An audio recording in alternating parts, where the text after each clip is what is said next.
President Park Geun-hye is back in Seoul this Friday after a week-long overseas trip. Our Kwon Soa has a wrap-up of her state visit to Canada as well as her message to world leaders at the United Nations.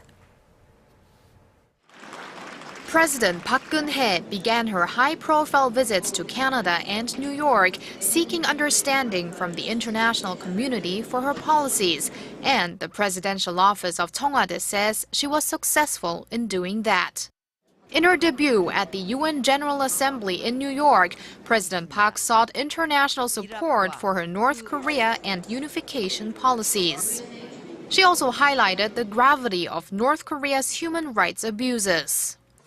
At high-level meetings over global issues, including climate change, terrorism, and education, President Park promoted Korea's contributions as a major middle power and vowed to expand its role even more.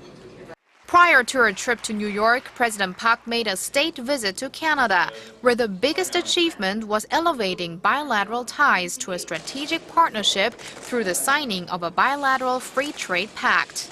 It is Canada's first such agreement with a nation in the Asia-Pacific.